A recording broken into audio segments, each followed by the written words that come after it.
Hello, Australian true crime listeners. Did you know that potato chip brand Smith's has unveiled a new delicious snack range? Allow me to introduce you to the new Smith's Poppables that still has that potato crunch and irresistible flavour, but is light and airy and popped to perfection. Smith's Poppables add a bit of playfulness and fun to any snacking occasion and are great for sharing with family and friends. Emily and I have started snacking on them between podcast records. The Poppables range features 2 flavours, sweet chilli and sour cream and cheddar cheese, available now in Coles, Woolworths, independent supermarkets and petrol and convenience stores. So go grab yourself a pack of Smith's Poppables for a light and tasty snack. And keep things light and airy with delicious Smith's Poppables. One pop and you're in love. We acknowledge the traditional owners of the land on which this podcast is recorded. We pay our respects to their elders, past and present, and to Aboriginal elders emerging. The first event was the broken windscreen. Random can happen to anyone, right? The whole thing shattered. It was quite a traumatic thing. 2 days later, same stretch of road, bang, another windscreen broken. The rock went through the radiator. 2 days later, again, another broken windscreen on the same stretch of road. Rock came right in this time, took a chip out of the dashboard and landed on the back seat. I think at this point, she said, someone's trying to run me off the road. This is just weird,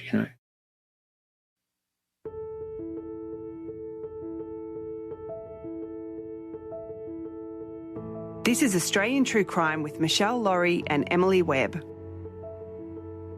Come with us as we go beyond the news cycle to find out how people become killers, how people become victims, and what happens next. So that got repaired, and then I'd come home one night from being out and I thought, what's that? A tin of paint poured over her car. The next night I came home, she parked it down the side of the driveway so she could keep an eye on it more. The number plate was missing and I could hear hissing like one of the tyres was still going down. So they'd all been slashed and the aerial had been ripped off and the wipers bent up. And ran in, hello, she was on her lunch break, everything all right? Yeah, good. Oh, yeah, I think it's all over now, it's all good and I'm going out with the girls tonight. I said, that's really good. And all right, well, so I'm going to the drive-in with the boys. Of course, I never went to the drive-in because I returned home to get showered and changed later and found, my brother crying in the driveway with a neighbour. And I said, what's happened? And I said, oh, it's your mum, she's gone. I said, what's happened to her? And I don't know whether he said she's been stabbed. Whether he said that or not, I don't know. But he said she's gone, she's cold. Don't go around there. Please don't go around their back. So I didn't. Now, as an adult, being in my own home, I don't feel safe at times because I know what's happened. I just would appeal to someone out there that knows something, come on, it's time do they want to take this to their grave, let us to continue to suffer? I mean, just to have someone accountable now would be such a turning point for everyone. These are the real voices of Australian true crime. Support us at patreon.com/AustTrueCrimePod and leave us a review wherever you download your podcasts. The following podcast contains content of a graphic, violent nature and is not suitable for children. It's kind of infuriating. 2 of her other friends, go to the police station. They say that Edwina would never have left her daughters. They point out that the husband had moved his lover in before his wife's spot on the bed had gone cold even. But the officer clearly believed that these women were just overreacting and he didn't even keep a record of their visit.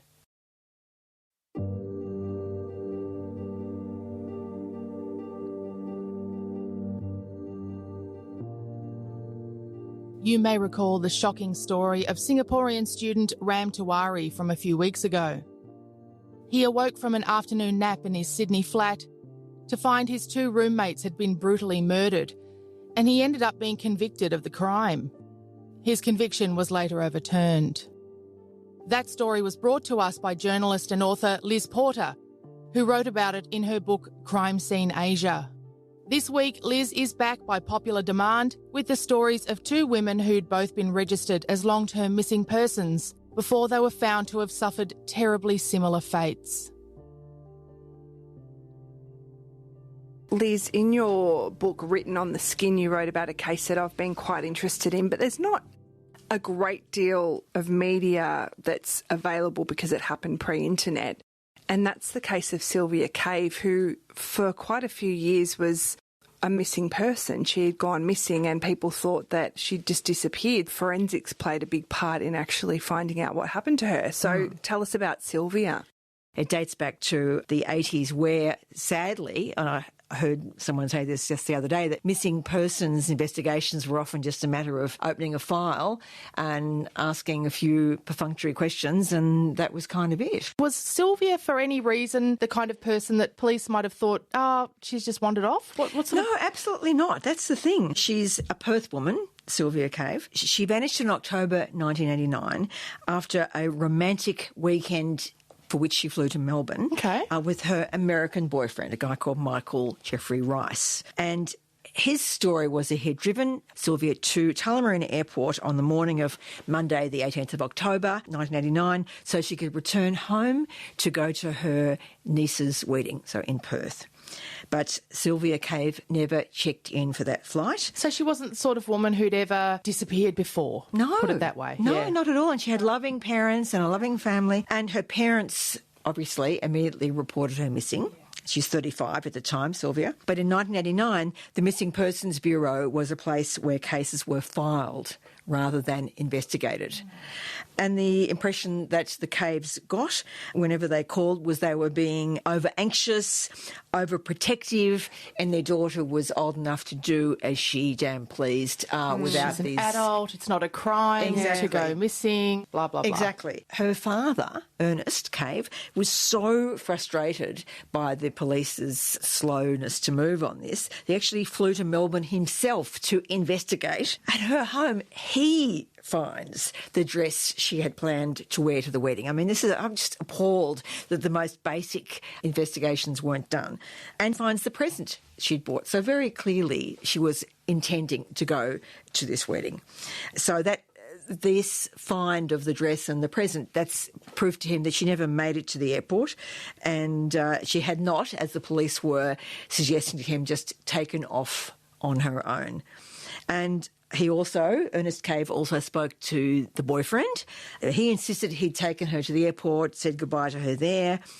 And he also retraced his daughter's steps. He went to the motel where she spent the last weekend with her boyfriend. He even consulted a clairvoyant who said, one of them said that his daughter was, in inverted commas, cloaked and hidden in a lockup, which in the end wasn't all that off the mark. But mind you, as a clairvoyant asking to, I'm a bit cynical here, to check into a missing person's case, well, they're probably dead, and if they are dead, then they're probably hidden, so probably cloaked. Yes. But then in 1993, so 4 years later, a new missing persons investigation unit was set up in Melbourne, and they started looking. These poor people are just in limbo for 4 years, I guess, doing their own investigations the whole time. And it didn't make sense to them, did it, that she just wouldn't have got on that flight or gone missing? It's just, look, it's because if they had investigated at the time in a more aggressive way onto the boyfriend, for example. Anyway, so they start opening this case, and in fact the Sylvia Cave case was one of the first cases that this new missing persons unit looked at. The American boyfriend, is he living in Melbourne? No, by then he has, conveniently for him, back in the States. So, in fact, he moved back in March 1991, so he didn't go immediately. But when he left, he had stored some personal property at the property of some friends in Mount Eliza. So when the police are now finally starting to investigate properly, they go to this shed where he's left some stuff, and they find there's a 44-gallon drum supposedly containing computer equipment. So the homicide detectives ask the owners of the property to open the drum, and they find what they recognise immediately as human remains. She's wrapped in plastic, her ankles are bound with rope, but she's wearing underwear, suspenders, stockings and pearls. Apparently, this weekend that she was spending with the boyfriend, things had been a bit rocky between them, and this was apparently going to be a romantic weekend, and apparently she'd sort of bought some sexy underwear for the weekend. Now, the forensic pathologist couldn't actually, unfortunately, determine a cause of death, but there was a small broken bone in her neck, the hyoid bone that we all us, the listeners can't hear, but Meshel is tapping the hyoid bone. We all know about the hyoid bone in the neck. Yeah, which means probably she's been strangled. That's right. And Rice's car was still at the property, and Sylvia Cave's unused air ticket was in it. Now, fortunately, when the investigation was first opened some years before, her dental records had been sourced so that they were already at the Victorian Institute of Forensic Medicine. So they compared her pre-death dental records with the post-mortem. And yes, it was Sylvia Cave. They could never be absolutely sure of the cause of death. But that suggests to me that they've just had an argument and he's strangled her and then just put her body in a barrel and disposed of it. And panicked. Yeah. But that's the problem, because you can't be absolutely sure, and that was the opportunity for his defence lawyer at his eventual trial to go for manslaughter rather than murder. But he doesn't seem to have panicked too much about it. Apparently, after she had failed to catch her flight, Rice had taken a day off work. He'd hired a van, bought bags of lime and soil, rented a storage space, and he'd had the 44-gallon drum there. This is when he was still living in Melbourne, and he had visited this building more than 50 times in this time, obviously taking small quantities of sand and lime each time so as not to arouse suspicion, I expect. But his defence lawyer, and he had several defence lawyers, he kept sacking them during the trial, but because the pathologist couldn't nominate a specific cause of death,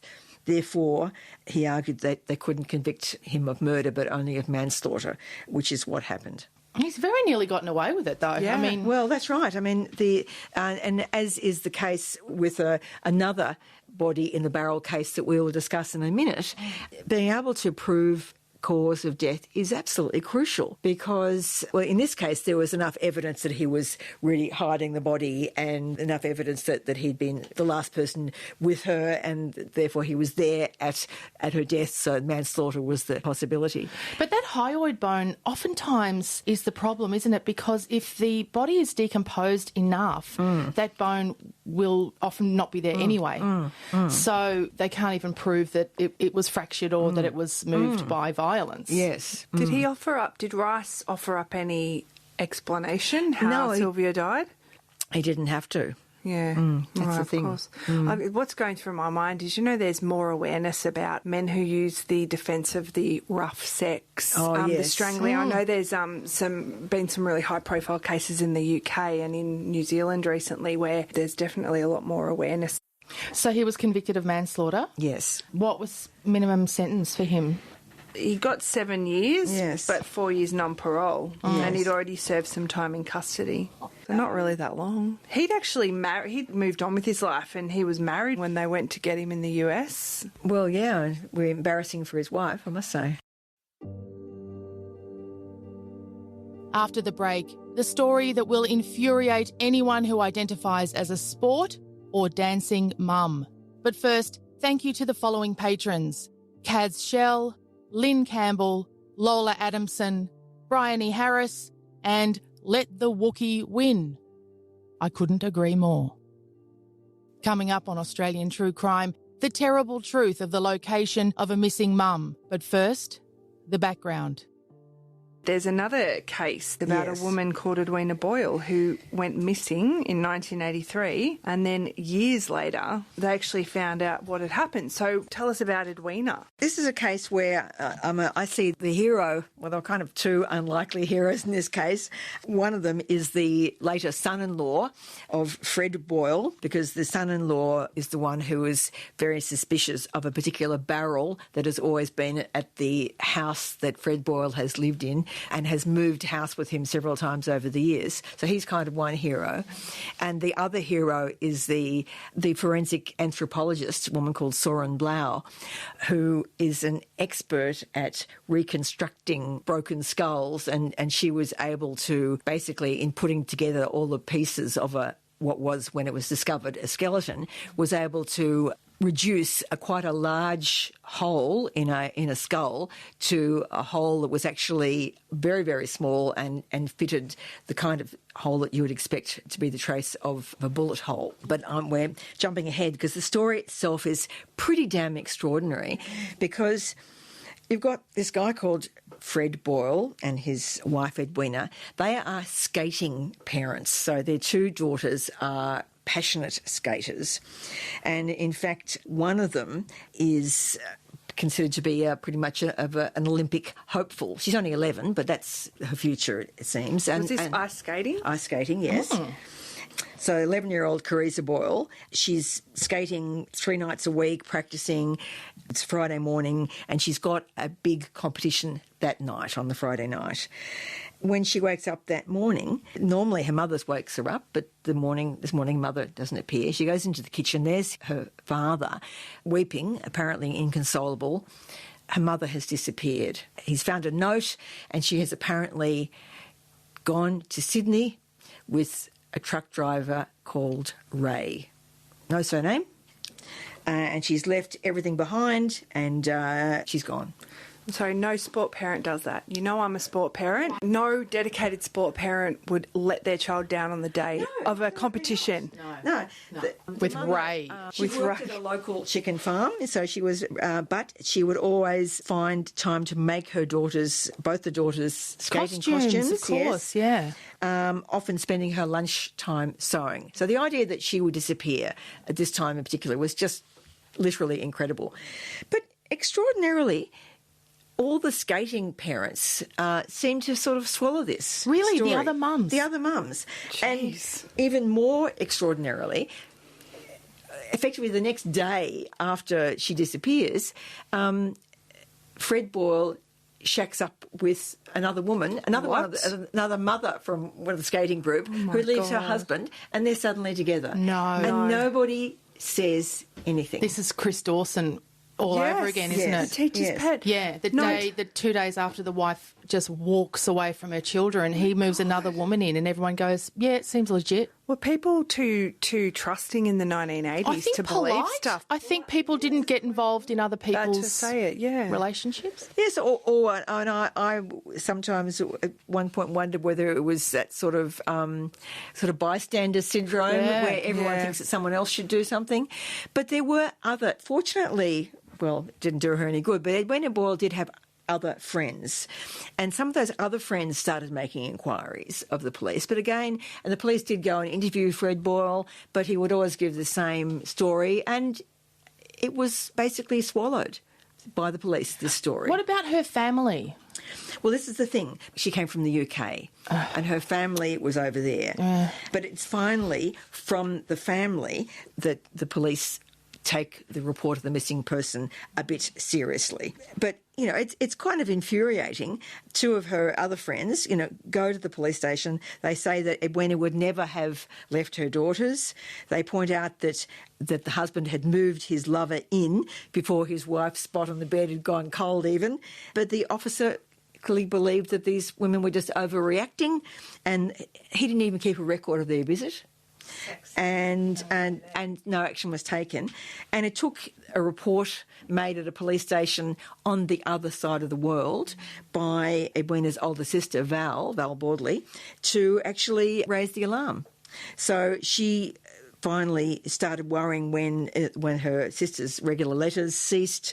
Her mother's birthday came and went without any kind of note from her sister. Her disappearance was October, and their mother's birthday in November passed without getting a card from Edwina. And then finally in December, another sister received a letter from the husband saying that her sister had taken off with another man and that Edwina just didn't love him anymore. She'd been planning this for a while. But Val basically was not taking this, and she engaged a private detective. She contacted Australia House, contacted the Salvation Army, and then finally in January 84, so it's some months later, she went to the police station in Watford, Hertfordshire, and finally the official missing persons investigation began. Isn't that amazing that it took that? Yeah, the Yes. official message from another police force for them Yes. to take it seriously. But the missing persons investigation didn't really unearth anything important. basically. Again, went nowhere. Went nowhere. But then in 1993, the Homicide Squad reviewed the case and they interviewed Fred Boyle again, and he wasn't a credible interviewee. You know, they didn't believe him necessarily, but they had no proof. There was no body. He claimed that he'd heard from his brother that Edwina had been in Spain, but then the detectives phoned the brother to check, and of course that was a lie. But he says to them, you know, thousands of people walk out of their lives and turn up somewhere else, and they didn't believe him, but they couldn't really do anything about it. They searched the Dandenong flat where Edwina had disappeared from. They pulled the This carpet is up. 10 years later. Yes, yeah, but there was no evidence of a body having been buried on the property. They looked at the poultry farm where she'd worked, nothing. So they referred the case to the coroner, basically, because there were ample grounds to believe that she was dead. So, again, the detective compiled the brief of evidence for the coroner. And yes, there were plenty of discrepancies in Fred Boyle's account, but without a body, there wasn't much they could do. And by this stage, the children would have been in their either late teens or early 20s. Yes, that's right. Had they kind of remained loyal to Dad? They had, and you can understand that in a way. I mean, you've already lost one parent. You don't want to lose two by doubting him. What else would you think? Must have been so You've confusing. been raised though, from for you. small childhood to think that that's what happened. It would not. It couldn't enter your mind anything else that happened. Yeah. So, but if it wasn't for a man called Michael Hegarty, who was the boyfriend of the older sister, Carissa, the girl who had the skating competition the day after her mother disappeared. So he came into their life when she was in year 12, and he moved in pretty quickly. In year 12, so she was about 17. Yeah, and he began doing carpet laying work with his prospective father-in-law. And so over the years, Hegarty often found himself looking at this big 44-gallon drum. It was in the garage of the Frankston unit. It was big enough to hold a body, he thought. And then when, in 1992, the family moved to Carrum Downs, and the drum went with them. It was stored in the carport. They used it as a drink stand for parties. And whenever Hegarty looked at old family photos taken at other residences, he always looked for the drum. He would always spot it in the background somewhere. It was even there when they were living in a caravan park. It just gave him the creeps. And he used to make these very poor taste jokes like, Fred's probably got Edwina in that barrel, and everyone would laugh, including Fred. Fred Boyle insisted that the drum contained carpet-laying glue that he'd been saving, but it was too old to use and too toxic to drop at the tip. But Hegarty was always niggling him about it, but then Boyle would get grumpy. One time, the son-in-law actually disobeyed him and put this drum on a trailer heading for the tip, and Boyle just went nuts and insisted on having it back again. And finally, in 2006, so 1983, 2006, finally his curiosity just got the better of him, and he couldn't open it from the top because it was rusted shut. So he hit it several times with a pick, and he managed to get a hole in there. Did he? This bloke, the boyfriend? The boyfriend did this. Oh. But he could tell it there wasn't glue inside, but he couldn't tell much more. But then a few months later, it was his last chance because he and Carissa had decided to separate. They had a couple of kids, but they were still organising a combined birthday party for one of their sons. And and Carissa had asked him to get all the junk out of the backyard in preparation. So he decided to investigate the drum one more time. He was so curious. And he cut it in half with an angle grinder. But even then, he looks at it and there's concrete, there's an assortment of women's clothes, and there's some carpet, and then there's this sort of weird-looking Hessian wool bale. And so he's really disappointed. He goes, well, there's no body there. And he didn't even think about whose clothes were there. He should have actually thought, but maybe he wasn't the sharpest knife in the drawer, who knows. But in the meantime, he is still working with Boyle and they're doing the clean-up, and Hegarty had some wheelie bins. So they pack everything up and they're taking stuff to the tip. And Haggerty's still looking for this wool bale, but he can't find it. And they take all this stuff to the tip, and he's looking at the tip and can't find it there, so he thinks, oh, well, he's obviously missed it. A few months later, they're doing another clean-up because Haggerty's finally moving out. This is just completely by chance. So his father-in-law had a whole pile of tools, and he needed to separate his tools from his father-in-law's tools. So he sees the wheelie bin he'd given to Boyle, and he opens it and takes out some power tools. Inside it, there's that Hessian wool bale that he thought had been thrown out at the tip, and the one he'd been looking for. So, and suddenly now he's closer to it, he can smell it, and it's smelling terrible. And he touches it, and he realises there's decomposing flesh. Then he pulls out what looks like a human pelvis and a leg bone. And then he keeps digging around in the bag, and he realises that, yes, it's human bones, and then finally he finds a human skull. So he rushes inside, strips his clothes off, takes a shower, rings his wife, demanding that she come to the house immediately, and gulps down some Valium, and they call the police. And the drum goes to the Institute of Forensic Medicine, and they examine its contents, and sadly, inside is the dead body of Edwina Boyle. It's completely by chance that he really... Yes, completely by chance. And as I said, you'd think he would have missed it, and it's just that Boyle had been a little bit careless, I suppose. And he'd been so curious all those years, Yes. but you could sort of even talk yourself out of it going, that's crazy, Of that course. theory. But who else would bother? you know what, just absolutely, that when you mentioned that they used to rest drinks on that barrel and it was at parties, how horrifying. Yes. But of course, Boyle had to keep it within his sight. There was nothing sentimental about it, just in case anyone ever investigated its contents. So then it's up to the forensic pathologist to come up with a cause of death. And fortunately, because, well, there were two things. The forensic pathologist who was doing the autopsy, Malcolm Dodd, is a ballistics expert, which helped. But then he called in Soren Blau to reconstruct the skull. And Soren used a hot glue gun to put the skull back together. And so she was able to reduce this 50 by 34 millimetre hole that was originally in the skull, because there are other fragments, and reduced it to a hole with a diameter of 10 millimetres, which was a little bit larger than a .22 bullet, but in the ballpark. And then the scientists got some more metal fragments from the skull. They were sent to the police lab and examined under an electron microscope, and they found fragments of lead and antimony there, which are consistent with the composition of a .22 bullet. And in fact, Boyle had owned a gun back in the day, but it wasn't for that finding of the bullet hole. It's possible that he might have got away with just the charge of not storing a body properly. So he's shot the mother of his children and put her in a barrel. Yeah. And then by morning constructed this whole story by the time his children woke up that she's run away with Ray. And he stuck to it the whole time. For 20-something years. He had a story, and he had a very good barrister. He had Jane Dixon, QC, who's now a judge, and she did an admirable job with a pretty poor story. But his story was that he got home from work, she was already in bed, got into bed, sort of moved over to touch her, realised she was dead, panicked. What?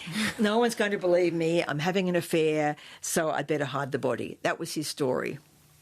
And Someone else shot her, and he yes, just... yes. And unbelievably, Fred Boyle chose to give evidence in his... No! Yes. What a weird guy. Yes, yeah. And his argument was that he made himself a victim, so afraid of the police, because he said, as I mentioned before, he arrived home late, got into bed next to his wife. When she failed to respond, he turns on the light, he sees himself looking at a dead body, and he thought his wife had been shot through the head and strangled with one of his ties, because something else that had been found in the barrel, actually, a tie. Some and of he these realised guys... he was in terrible trouble. Who would believe a man who'd been having an affair? And he shrugged off the prosecutor's suggestion that he should have known that the police would have been able to tell whether his gun had been fired or not, because he says he wasn't a smart man and CSI wasn't on yet, which is true. So that sort of information wasn't common knowledge at that point. So he, for fear of being framed for a murder he didn't commit, he put his wife's body in a barrel and kept it there for 20-odd years. And served drinks off it. At barbecues. Yes. I mean, you have to hand it to the defence lawyer in this situation. I mean, it's a pretty poor material to work with. Yeah. But she made a pretty good attempt. She's trying to say to the jury, how illogical is it that a married man would kill his wife on a school night with his children in the house and his brother-in-law due to collect him at 7 the next morning? Who would do that if he'd really been desperate to end his marriage and take up with his mistress? There were easy ways to do it. Well, certainly, but for reasons best known to him, he shot her. And the jury didn't believe her argument and they convicted him of murder. But the terrible thing is that the daughters remained loyal to him. Oh, the poor things. Yeah. And which was incredibly difficult for Val Bordley, who I did talk to as part of my writing of this story. Val was Edwina's sister. Yes. I mean, God knows there is a very recent case that's similar. It's just awful when the rest of the world is looking at you and you can't believe your dad killed your mum. I just can't imagine that situation. Exactly, and it's also the case that if they believe that, then they have lost, as we suggested before, they have lost both parents. I guess it's just too horrible to accept. Yeah, and that's something that, in fact, Soren Blau, the forensic anthropologist in this case, said that, she actually felt quite torn about working on this case. Obviously, it was her job and she was doing it, and she was pleased with the work she had done professionally speaking, but she couldn't help but think of the painful consequences it was going to have for the daughters. Her reconstruction of the skull basically destroyed their emotional universe, even though they, as it turned out, they resisted that information. But she'd written a chapter in a book called The Handbook of Forensic Archaeology, and she'd made the point that forensic anthropologists analyse remains to provide evidence so that, in inverted commas, justice can be served. But she says one of the ethical dilemmas is justice for whom? The recovery and analysis of a victim of homicide may contribute to solving a crime and delivering punishment to the perpetrator, but it will devastate those associated with the convicted offender. And she mentioned a UK case in which a man was convicted of killing his wife after having led his 3 children to believe their mother had left them some 25 years earlier. At one level, justice was served, she says. The father was convicted of the crime he committed. The mother of the victim could later arrest her daughter, whom she had believed had abandoned her family. But at another level, the lives of the children were traumatised. Their father had not only lied to them, but had killed their mother, and their mother had in fact not abandoned them, as their father had led them to believe. It's just so complex. That's Liz Porter, and you can find links to her website and social media in the show notes to this episode and on our Facebook page. Thank you to these patrons: Shanti Lavender, Shane Thomas, Kendall Sadler, Janie Waters and George Noons. And thank you for downloading this episode of Australian True Crime, made in association with the Acast Creator Network. We'll be back next week.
Hello, Australian True Crime listeners. Did you know that potato chip brand Smith's has unveiled a new delicious snack range?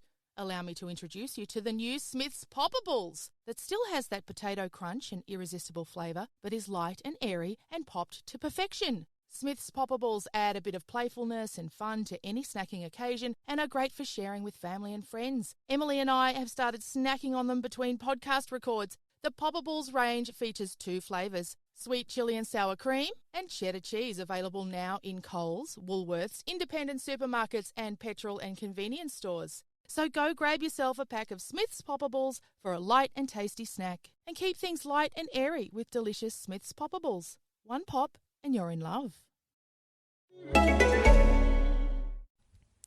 Hi everyone, this is Abby Chatfield from It's a Lot with Abby Chatfield, a podcast by moi, and this is a staycast from Acast.